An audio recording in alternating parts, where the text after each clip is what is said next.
Labor Day. Hey. What's going on, everybody? We have this. We're on this Labor Day special, taking it a little bit easy, but also we have hopefully we have a guest coming on a little bit. She is a wrongfully terminated Amazon employee. And we're going to get her story and put it out there. Hopefully, start getting people to come in and get her more interviews and get her on the circuits so she can get help. But first, we have some breaking news. Andrew, I'll go ahead and add this to the screen. Yeah. I think I think that was the wrong Twitter. Is it? Wait, is it? Who knows? Yep. I'll have to share. Give me 1 second. I'm gonna share. I'm gonna have to reshare that. But yeah, we have some breaking news about Amazon. Today's just a good Amazon day for the most part. If you haven't seen by the titles and the everything up, I hope everybody's out there. Amazon. Yeah, fuck Amazon. What's that? Okay. More perfect union. Okay, here we go. Yeah. Is that it? Let me see. Let me zoom in because the first story we're gonna go over is not that good. And it actually also relates to who we're gonna be talking to in a little bit. It's not them though. Michael Verastro, age 60. And he's battling prostate cancer, had never been disciplined at Amazon, and he was just fired for kicking an empty box. And some people suspect that it has to do with the fact that he is they're one of the pro-union organizers there. So it's got a perfect union cover in this a little bit. They do good work, as usual. They actually just unionized. Their staff just unionized themselves. I just saw. Awesome. They're not pulling like a fucking Nathan Robinson Jenkins where they just like, oh yeah, totally pro union, and they bust the unions in their own company trying to form. It seems like a better situation than that. Yeah, because that's always ridiculous. It's like, how are you pro union and you literally busting your own unions? Like, okay. Right. Just like a capitalist, you talk pretty words, but then when it comes to come down, I'm for unions. Just don't organize. I'm the boss. Yeah. Unions, not in my company though. Like if other companies, yeah, but not in mine. Not in my backyard. That's how you get. It's like that's gonna be a running joke because that's how you get Trump. Just telling you. But Amazon managers at the company's unionizing warehouse in Albany, New York, have fired 6-year-old cancer patient after an investigation confirmed that he kicked an empty box, which first off is egregious in like so many ways. It's like he kicked an empty box. How many times have you got pissed off in the company time and you just walk somewhere and like someone saw you kick something or something, like calm down. They didn't like fire you so when the incident occurred last week. Michael Verastro was alone at the workstation and struggling with several pieces of malfunctioning equipment. He had problems with scanners and printers, had already required him to switch to a new workstation. So he was working at a whole new workstation after having problems with equipment anyways, which already says a thing that if you have like malfunctioning equipment happens, but I have heard that malfunctioning equipment is pretty common at Amazon warehouse, billion-dollar industry. Just want to remind everybody of that.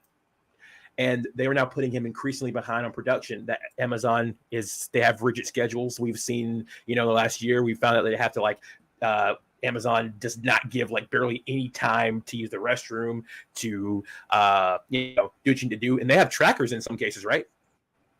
Oh yeah. And so he was a little bit pissed. So he went and kicked a box. And he said he took out an empty box on the floor. And he said he didn't take it out on another person. I didn't take it out my anger frustration on any individual. I took it out on a box. With no equipment inside. with no equipment inside. Oh. So give me 1 second. And we have our guest here. We have Loretta Malloy. She's been wrongfully terminated from Amazon, and we are going to share a story, and hopefully we get it out there, and we can get it in the circuit and help and more interviews for her, and we can get help. Let me take this down for a second. We were talking about actually another wrongfully terminated Amazon employee who he's a cancer patient, and he kicked a box. And since he's pro-union, I guess they decided they were going to get rid of him. But welcome to the show, Loretta. Hi there. You can hear us. Do you want to just tell everybody your background and tell them let everybody know your story? We can start from what did you do at him? I worked on the Tom team. Okay. And what is the That's Tom the team? transportation department. Okay. And what was your specific duties? It was called yard jockey, so I would just move around trailers in the yard, and then eventually I obtained my commercial driver's license from Amazon, and then we just had to go from one site to another site and just move the trailers. So were you fully employed by them, or were you working as a contractor? Fully employed. Okay, because I know they have an issue with contractors where they'll hire people and then they'll just let them go because they don't have a. Now, when did you start seeing issues like with management and things like that? When did it start seeing conflicting with the company's like actual what they say is their vision? My first time working for them back in 2020, but it just got progressively worse. This year. Yeah. And what were some of the things they were doing? My first site, I had applied to be a learning ambassador, which is basically an unpaid trainer. And I was told by the learning trainer that I'm too old and I won't make the cut, like verbatim. Oh, okay. That's not cool. No. And then when I transferred sites and I moved to another state, I got onto the Tom team, and I was great at first, and then it just started going downhill. I started getting harassed by employees. I took all the initiative steps. I reported it to human resources, reported it to loss prevention, called the ethics line, did everything step by step per the book, and it did not stop. Now, this started back in February of this year.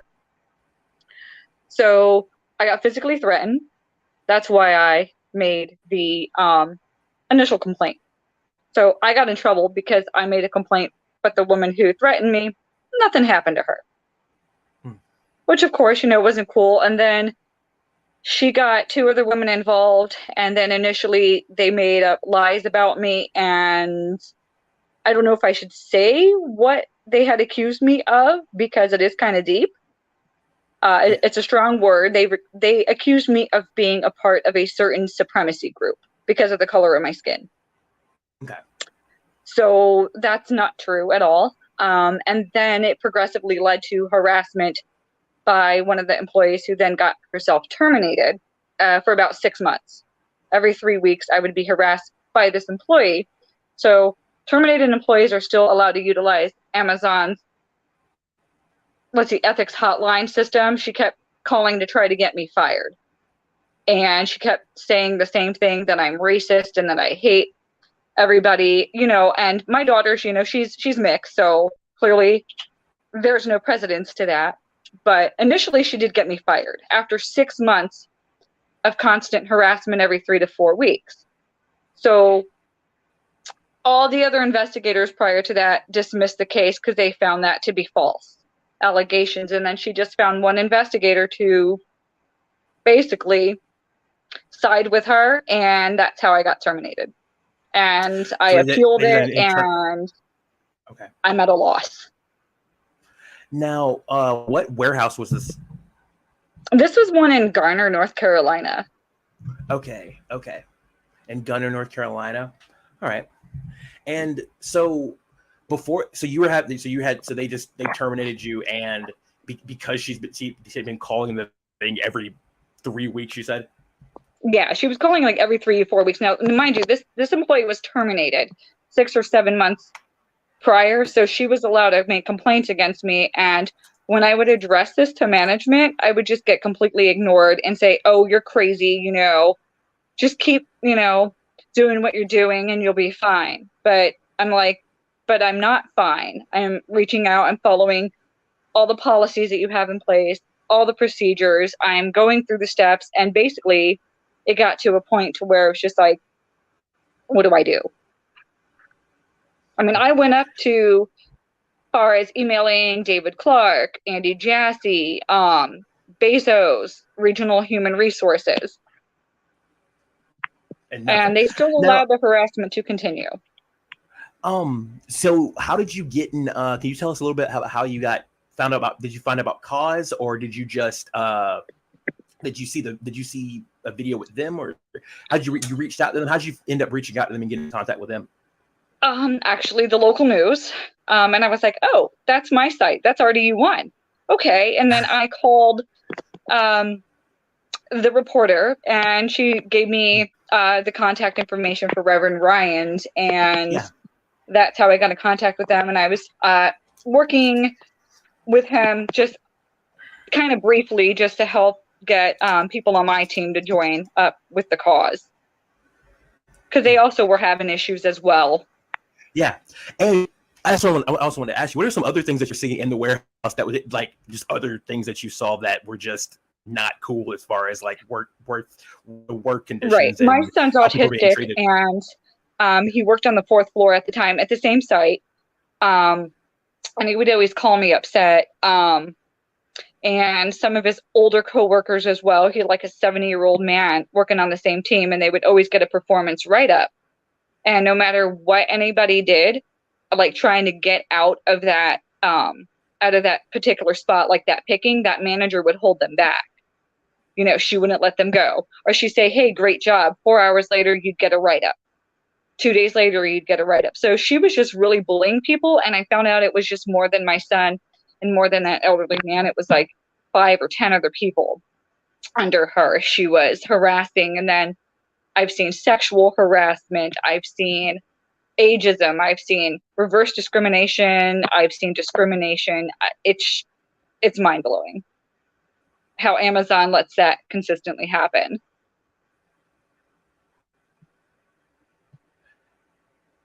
Oh, just so I'm clear here. So you were being harassed for a while, right? Yeah. So it sounds like they definitely had it in for you. What were some of the things that you think were you doing any sort of organizing that led to that retaliation? Like what was sort of the premises that kind of boiled up to that? Or was it just all of a sudden they started doing these things to you and it was like, what's going on? It got worse as I started talking to Ryan. It really did get worse. I would see some people in our chat room that I never met in the warehouse, and then I just recognize them by their like face from like all of our chats, and I start talking to them. And I think after that's when it really started getting worse, because I believe HR had implanted spies. That might sound crazy, but you know. Oh, you're on mute, Z. Yeah. That doesn't sound crazy at all, actually. That and we are aware that Amazon does hire people to spy. They hire people to threaten to go to people's houses and stuff like that. Well, and I was even going to say, I mean, so you're saying there were physical human being spies, you think, that were like pretending to be workers, right? Is that kind of what you're saying in terms of spies? Yeah, I mean, I don't know on my team in particular because we worked outside in the truck yard. But in the building, I firmly believe that there was spies. Absolutely. I also wonder too, like even taking away spies. I mean, I imagine the whole warehouse is so heavily surveilled, and I'm sure there are people who are always on cameras just looking to seeing what's going on. So I imagine in that way too, that's another way that they would know, like, oh, you're talking to this person. It's probably because, well, I know this person is definitely pro-union or has been trying to organize. So I imagine they would probably connect the dots there. Yeah, you're right. I remember watching Amazon training videos on how some of the security systems work, and they said they actually had some, in some sites, some facial recognition. So, yeah. Oh my God. Yeah, it was during the COVID, you know, when all the masks were required. They're like, yeah, our cameras can zoom in so tight. And like, I watched videos because I was being trained on how to do some of the social distancing stuff. And it was like, yeah, our cameras can go zoom in and do facial recognition. And this, I was like, this is kind of creepy. Yeah, And a little definitely. invasive. Very invasive. Yeah, and we've seen this in like in a lot of especially Silicon Valley companies where they just are surveillance is just tightening up. We're getting no Like push, even the security no got help from worse. government or anything. Yeah, I was going to ask you about the security. How as far as when the security saw that it was organizing and talked and things like that, with talking to Cause or Reverend Ryan, how is security acting? Because I know when we saw Chris Smalls, who helped organize up the union up in New York and on Staten Island, I know that he got. They had police on him. They had him like escorted from the property after firing him. And he would still come up every day. So I was wondering how is the security in there as far as like, I wouldn't say physical violence, but physical threats of violence, and you just knowing that they have weapons and possibly could harm people. How's that play out? I wouldn't know about that, but I just know, like, I don't know if you were aware of that, of your bags being hand searched as you were leaving the building. Oh, I did not And know. they found not know that. Yeah, it got worse. Conveniently, their X-ray machine broke down months ago, maybe like February of this year, and then they started subjecting everyone to bag searches.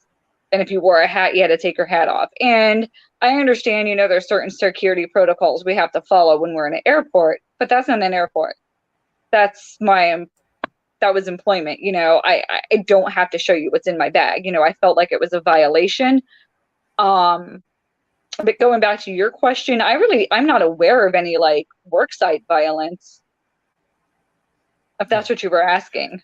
Yeah, just a little bit. I had no idea that they hand search people's bags and things like that. I didn't know that they were that, like, it sounds very authoritarian and very just dystopian, and it's wild. And I know people don't really usually have a choice, because it's like sometimes that's the only employment they can get, and not only that, sometimes it's the only thing that is employing in their area, because they're taking out all the businesses that usually would be doing what they do, and they've closed them down, and they've moved in, and then they set the rules. So it's very like concerning to see that they're setting the rules, and all these rules are very authoritarian. Like that, like you said, it sounds like an airport. Yeah, and I noticed it was mainly like that Black and Latino community, and some Asians that would really get pulled aside and get searched more. Yeah. And I'm like thinking, so like the this airport. is kind of crazy. Yeah. Quite rude. Yeah, my son's friend just got fired. A nice young Black guy. He accidentally left his pocket knife in his pocket, and he got randomly selected to go through the search, and they immediately terminated him. Oh.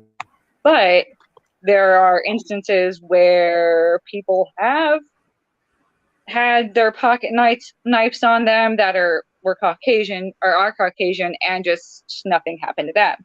So, it's specifically targeting for sure. Yeah, I would imagine that.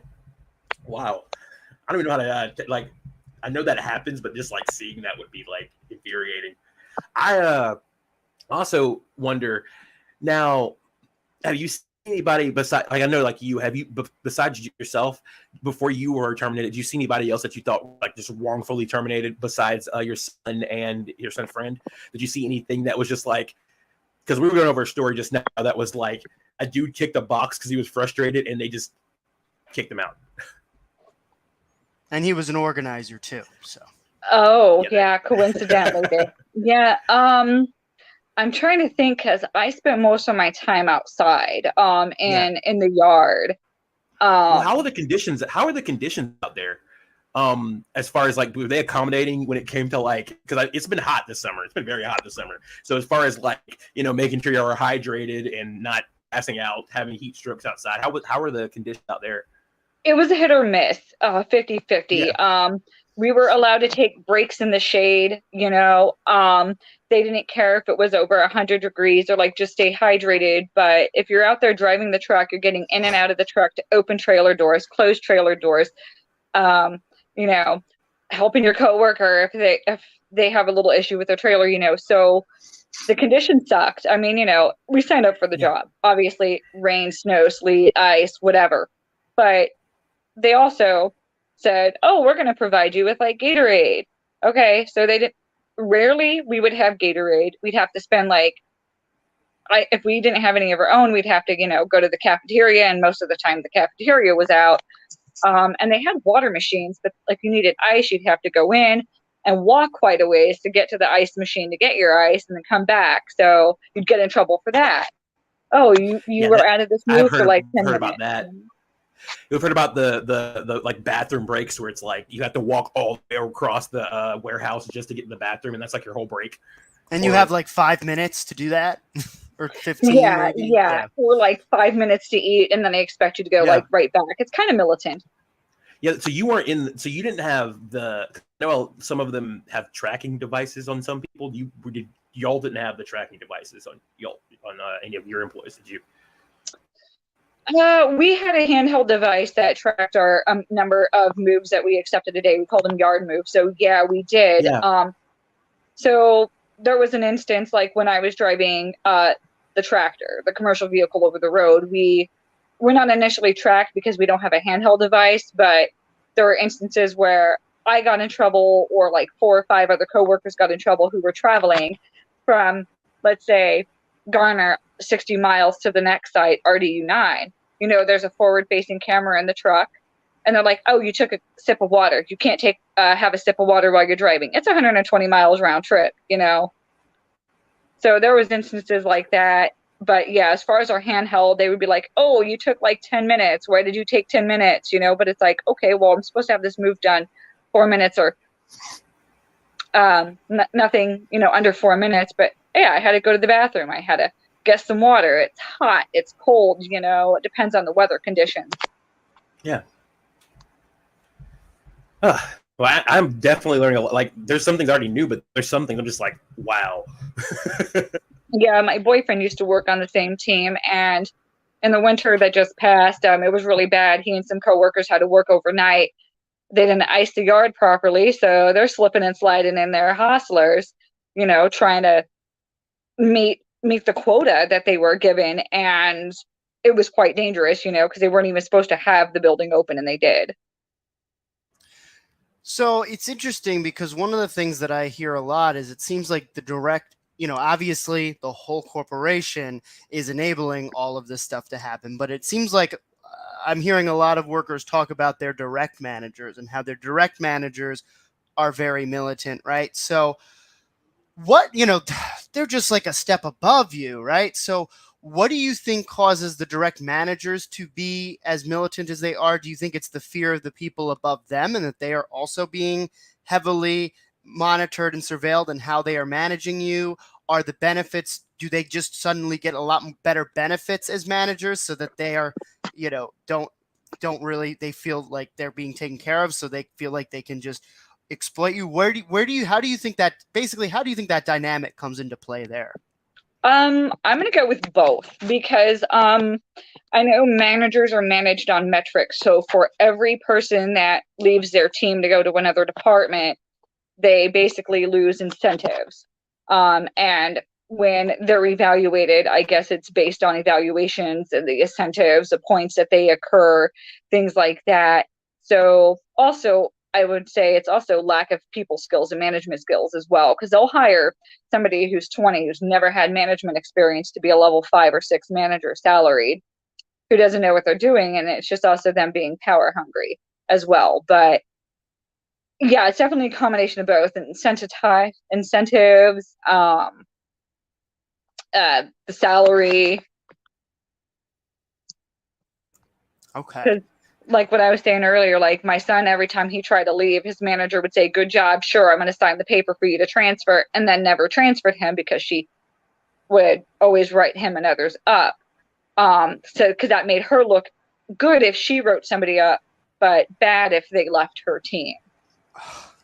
So it's like, let's keep you here and let me abuse you because write-ups look good on my part, but you leaving does not. So, yeah. That's very That's very devious, like a devious system going on there. Yeah. Yeah. Yeah. So what, like, so it sounds like it's not as simple as saying, I want to transfer here, right? If you were to ask, you want to transfer there, they essentially would say no, or how do they, because yeah. You have to be employed with Amazon for 30 days and be in good standing, like have no write-ups or written warnings. And then you can apply to through your portal to go to another department. So that's what my son and everybody else does. But if you get a write-up, it's going to hold you back. So that's why it's like when you say you want to transfer, they look for anything to write you up upon so that the manager can look back. And the managers can see what transfers you put in too, because it's automatically sent to them in an email that you applied for a transfer and all that. Wow. That is... Oh. So they can come straight to you when they find out that you're trying to transfer. Transparency. Yeah, like there's no confidentiality at all. Like if somebody's terminated, they laugh about it and say, oh, this person got terminated because of XYZ, you know, and all that, you know, is supposed to be in confidence, but it's not. Mm-hmm. Yeah, it seems like this is a weapon to get used against y'all. Yeah. Time and time again. Mm-hmm. So oh, sorry, Z. What's up? I was just gonna ask. You can go ahead and ask. This is mine's more for like in a second. So I was just gonna say, as people become more and more aware of what Amazon is doing, right? You start to see more and more commercials talking about how great of a place it is to work at Amazon, right? It's almost like this is like a campaign in response to workers who are saying this is an oppressive place to be, right? And one of the things that have stood out to me is them boasting about their college tuition program, right? How they'll pay for your college, right? So my question is, do you know too much about this program? And I imagine it's not something as simple as like, you know, they pay for your college, right? Yeah, I'm aware of it. You know, I find it a good program overall, you know, because you don't have to take out a federal loan or a private loan in that sense. You know, and it's to help, you know, educate anyone. You know, I'm for education, you know, so in that sense, it's good. But in the other sense, it's bad too, because if you apply for a schedule change, or not a schedule change, let's say an accommodation for the school, they have that option. They actually, like if you work full time, it's usually 10 hours or 4 10.5-hour days. So if you work that 40 hours a week, then you're bumped down to about 7.5 to 8 hours a day, instead of your 10.5 hours a day, because they don't really tell you like that you don't get to work your full schedule. There's no fine print in there. It's just the wording that they have kind of makes it sound like, oh, okay, great, we'll honor this, you know, and you'll still work full time. But really, that's not the case. You'll apply, they reduce your hours, and they say, oh, it's for your education, you know, or it's based on the business needs. But it's like, well, if I work day shift, let's say I work 7 a.m. to 5:30 or 6, I can still go to school at night from, let's just say, like 7 to 9 or 7 to 10, you know, or if you're online. But they still don't, you know, accommodate you. And it is a pain because they also, Amazon, you know, they outsourced all their calls to another country. So there's no point of contact at all, to my understanding, for this career choice benefit. So if you want to go apply, you're always told to call the ERC, Employee Resource Center, which you get somebody from another country who misinforms you time and time and time and time and time and time and time again, multiple times. You can talk to 15 people and they all tell you 15 different things. I'm serious. It's crazy. I'm trying to sum this up. So for instance, you can apply and they tell you just apply once and you're done. You don't have to reapply, but annually. That's not the case. They fail to exclude the fact that, like, let's say your term's 8 weeks. You pass the term, you have to reapply as an individual again for the career choice voucher. It's not just one time and the school request for the money.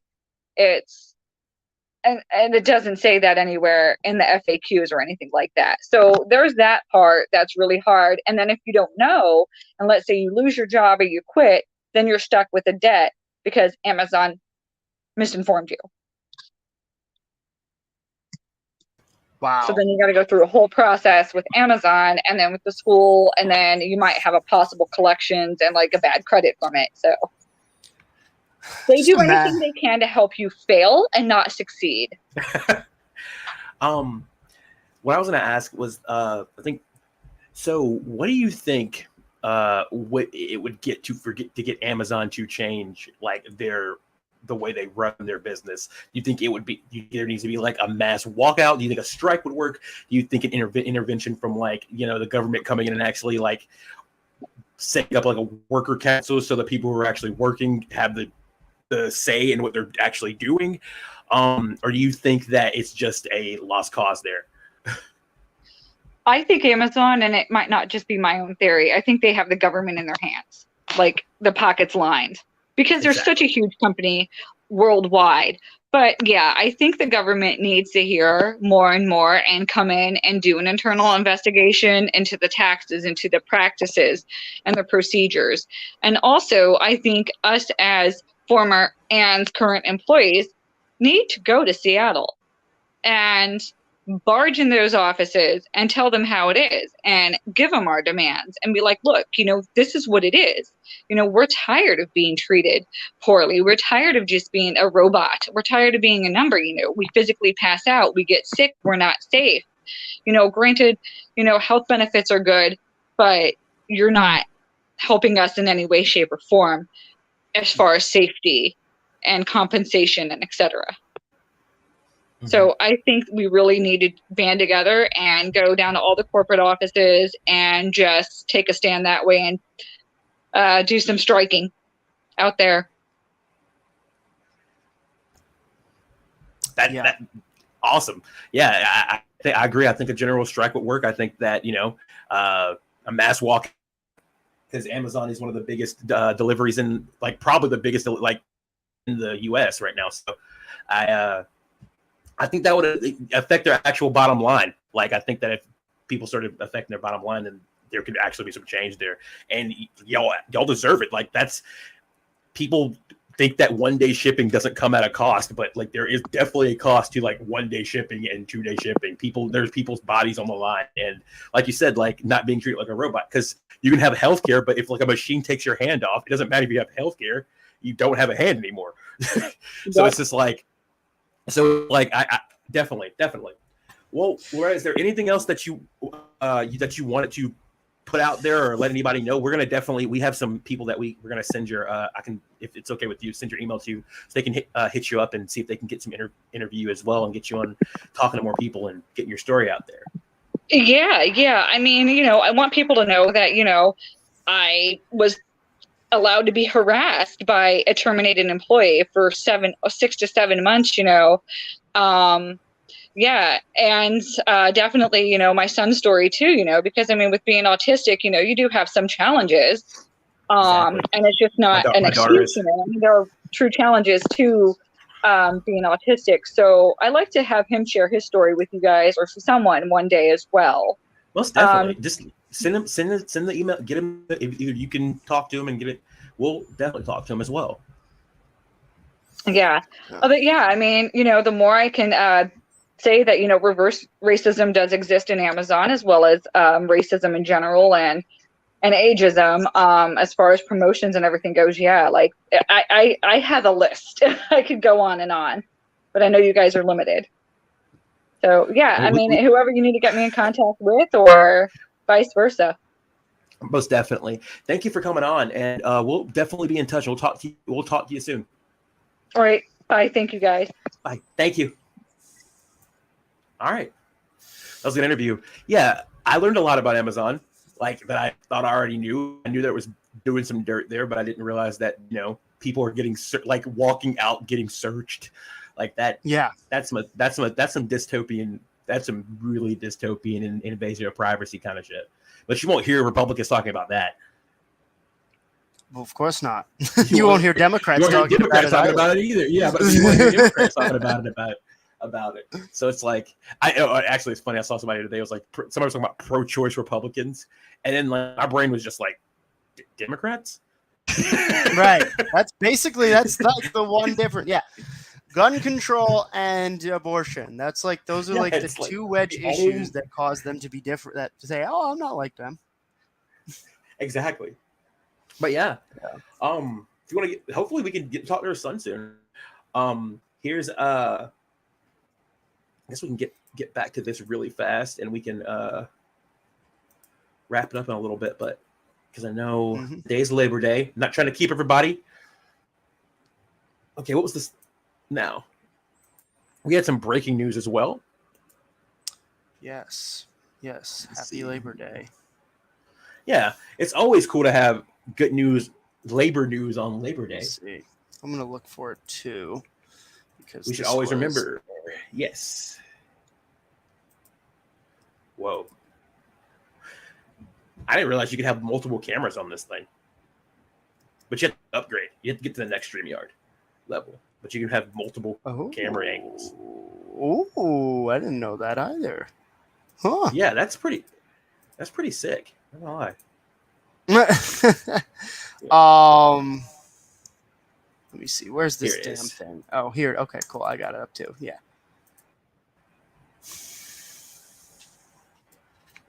What I need to do is this. Okay. Let me zoom in a little bit.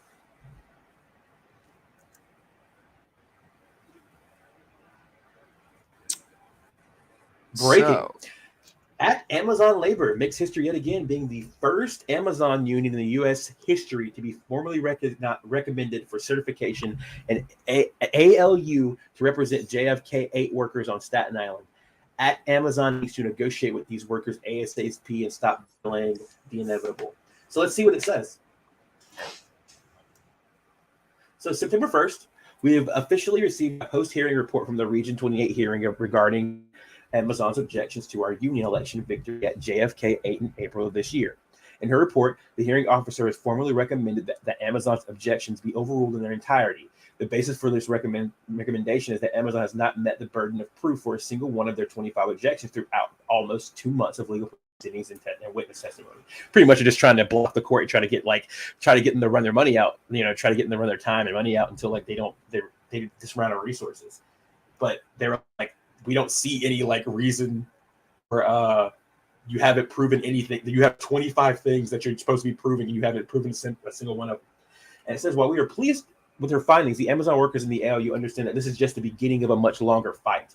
Amazon's abusive legal process is simply a stalling tactic that is meant to delay our negotiations and cause workers to lose faith in the process. It is our hope that the regional director for Region 28 can expedite our certification, and that the National Labor Relations Board enforces Amazon's legal obligation to negotiate with workers of the ALU. So, we have a real Amazon union in the U.S. right now. Heck yeah. And, that is actually really good news. And heck yeah, Chris Smalls. Hopefully, I know that he's been I know I've had some issues, him being a little bit MIA a little bit, but they're doing the thing, and it's good to see. Hopefully, can see more of cause in the future, because I've really only channel I've seen so far still cover cause besides a more perfect union. Right. Yeah. So we need more people getting on cause as well. And so, first of all, 25 objections did not pass this burden of proof. I would love to see all 25 of those objections, because I'm sure some of them would have been very comical, right? Probably some of them were some of the dumbest things we've ever seen. Yeah. Especially 25. Yeah. So all 25 of those failed. And they couldn't prove one. That is, I think that should definitely be what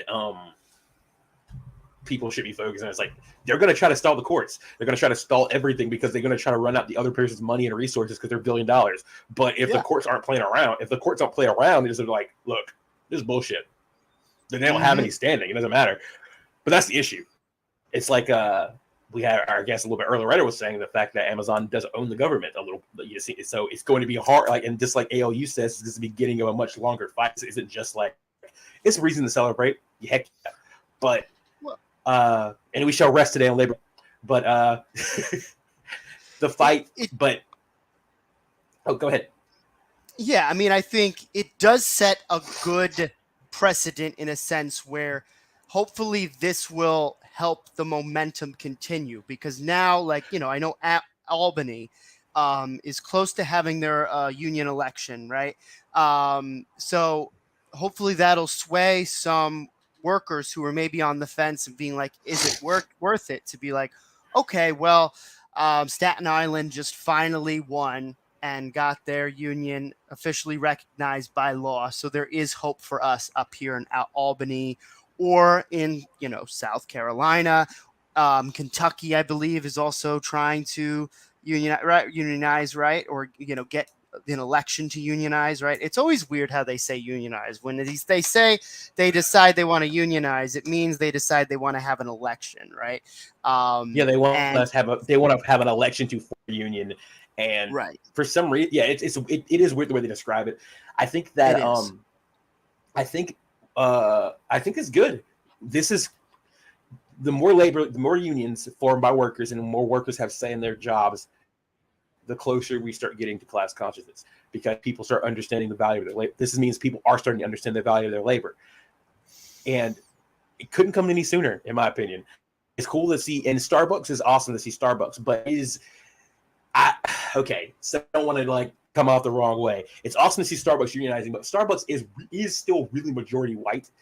So it is nice to see places like Amazon, where you have a bunch of people, just a bunch of different people there, also be able to unionize, because that was an issue in the first labor movement, back that it was just exclusively white people and they got their bargains and they didn't let anybody else join and get their bargains. So that was a giant issue at the beginning of the 20th century.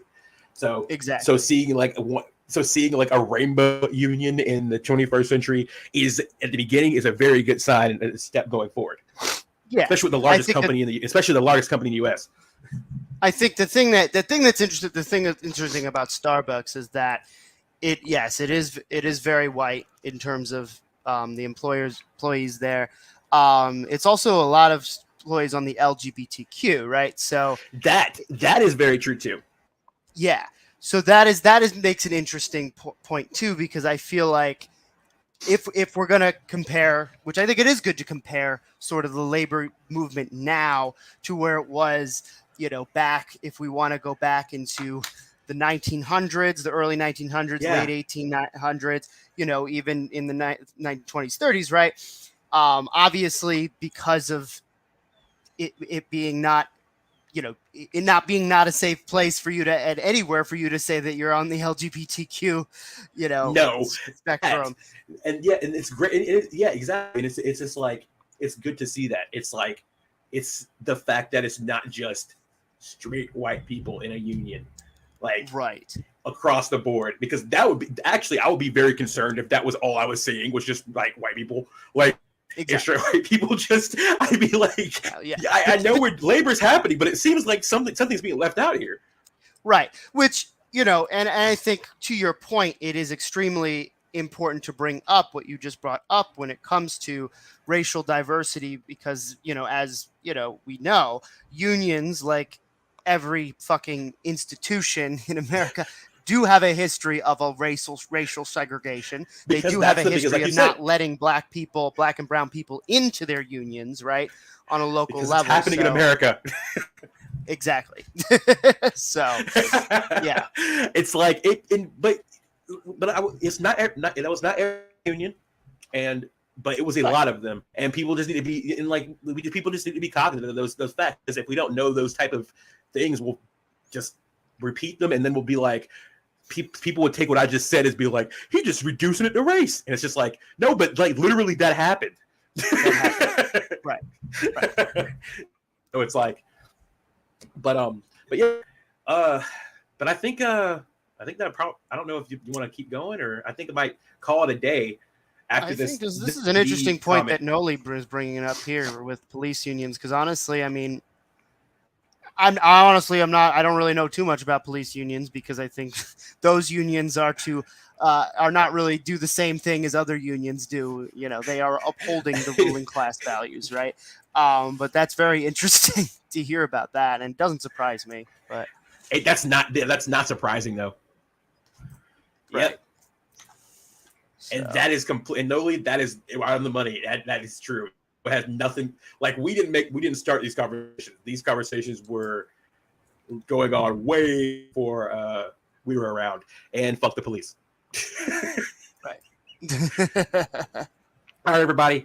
Well, I'm gonna have the thumbnail up a little bit later. I have a thumbnail now. I'll put it up in a couple minutes, and I'm gonna redo a probably send a post out so people can see it. We had we had about 5-6 people watching during the whole thing, so that wasn't bad, especially for us to just be impromptu.